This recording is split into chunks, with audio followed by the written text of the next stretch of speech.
আজ দেখবো battery operation. দেখুন 12 ভোল্ট দিয়ে লাইন দিচ্ছি, চার্জ দিচ্ছি, ব্যাটারি চার্জ নিচ্ছে না। দেখুন কোনোই সারা শব্দ নাই।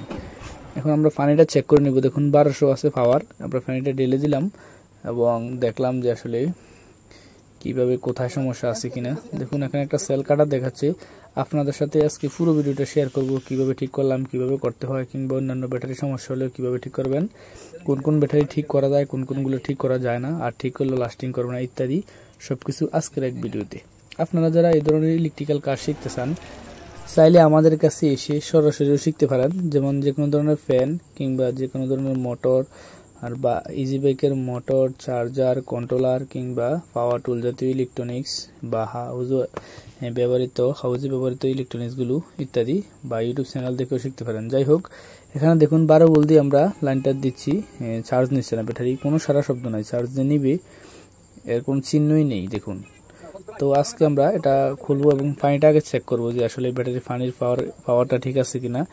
দেখুন এসিটার পাওয়ার 1200 আছে, যা এরকম থাকলে চলে একটা ব্যাটারির পাওয়ার সবুজ দাগে, কিন্তু ব্যাটারির পাওয়ারটা সব ঠিকই আছে, মানে পানির পাওয়ার ঠিক আছে, এসিটার পাওয়ার কোনো সমস্যা নাই। এখন আমরা পানিটা সবটা ঢেলে দেবো, ঢেলে দিয়ে আমরা একটা চেক করার পদ্ধতি আপনাদের সাথে শেয়ার করব। দেখুন পজিটিভ লাইন দিলাম, এই সেলের মধ্যে লাইন আছে, এই সেলেও লাইন আছে, এই সেলেও লাইন আছে, এই সেলেও লাইন আছে। দেখুন দেখাচ্ছে, হ্যাঁ, কিন্তু পরবর্তী সেলটাতে কোনো লাইন নেই। দেখুন এখানে কোনো লাইন পাচ্ছে না, অর্থাৎ এই আগের সেলটা থেকে এই সেলে কোনো কানেকশন নাই, অর্থাৎ এখানে হয়তো সমস্যাটা আমরা মার্কিং করলাম। দেখুন এই সমস্যাটা এখন যদি আমরা নেগেটিভ দিয়ে নিউট্রাল দিয়ে দিকে দেখি, দেখুন এখান থেকে এখানে কানেকশন আছে, এখানে নাই। তার মানে এই জায়গাটাতেই প্রবলেম, যে কোন জায়গায় কানেকশন আছে আর কোন জায়গায় নাই। এখান থেকে এতটুকু আছে, এখান থেকে এতটুকু আছে, তার মানে এই দুইটা এতটুকু পর্যন্ত সব ঠিকঠাক আছে, এখান থেকে এটুকু ঠিকঠাক আছে। আপনাদেরকে যদি খাতায় আমরা এইকে দেখাই, দেখুন এটা হলো 12 ভোল্টের ব্যাটারি, প্রত্যেকটা সেলে 2 ভোল্ট করে। এখান থেকে এখানে কানেকশন, এখান থেকে এখানে কানেকশন, এখান থেকে এখানে, এখান থেকে এখানে, আর এখান থেকে এখানে, এদিক দিয়ে নিউট্রাল। এখানে মোট 6টি ঘর আছে, প্রত্যেকটা 2 ভোল্ট করে। যাই হোক, 6টা মিলিয়ে 12 ভোল্ট। এখন দেখুন আমাদের এই সেলটি যে কাটা গেছে, এখানে জয়েন্টটা ছুটে গেছে, এখানে জয়েন করা থাকে, প্রত্যেকটি ঘর থেকে আলাদা করে জয়েন করা ছিল। এই জয়েন্টটা হয়তো ছুটে গেছে বা ভেঙে গেছে, আমরা আজকে আপনাদের সাথে শেয়ার করব এটা কি হলো ইত্যাদি।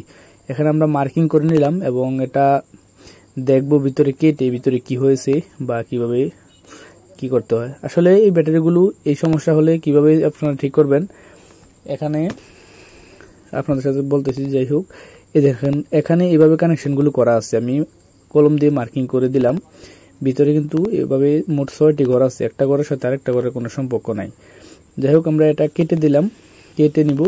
আসলে এটা কোন সময় ঠিক করা যাবে, যখন ব্যাটারি প্লেটগুলো পরিষ্কার থাকবে, পানিটি ডালার পর দেখবেন পানি পরিষ্কার, প্লেটগুলো ঘুরলে গেছে না, মানে ভেঙে গুঁড়ো হয়ে যায় নাই, তখনই ঠিক হবে। এটা আমরা চেঞ্জ করে এরকম ছিল, এটা আমরা নতুন করে ডাইসটা বানাইছি। আসলে এটার ভিডিওটা দেওয়া হয় নাই, আমাদের ইউটিউব চ্যানেলে এরকম বানানোর অনেক ভিডিও আছে, চাইলে আপনারা দেখে নিতে পারেন।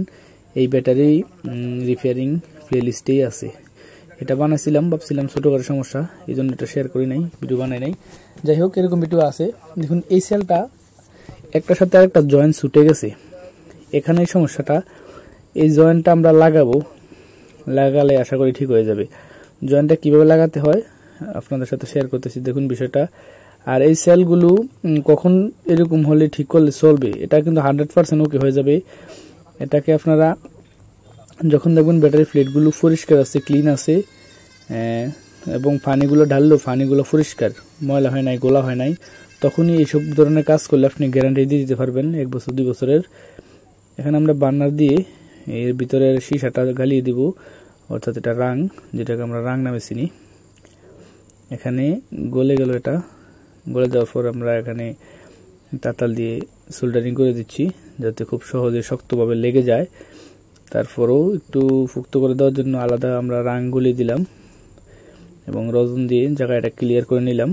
দেখুন আমাদের কাজের ফিনিশিংটা কেমন হয়েছে, অনেক সুন্দরভাবে আমরা লাগিয়ে দিয়েছি। আর এখানে যত ময়লাগুলো ফুটছিল এটা আমরা পানি দিয়ে ধুয়ে ফেলে দিলাম এবং এটাকে আমরা জয়েন করে দেবো। আগে সেম কালারের প্লাস্টিক না থাকা আমরা নীল কালারের প্লাস্টিক ব্যবহার করলাম।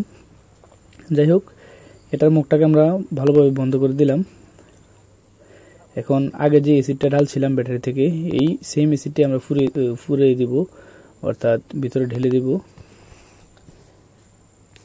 দেখুন এখানে কিন্তু লাইন আসতেছে আস্তে আস্তে, একেবারে তো চার্জ নাই। আমরা একটু চার্জ দিলাম, দেখুন ভিতরে বুদবুদ করতেছে, দেখুন বুদবুদ করতেছে। এখন দেখুন সুন্দরভাবে চার্জ নিচ্ছে, একেবারে গ্যারান্টি সহকারে কাজটা হয়েছে। Thank you for watching this video.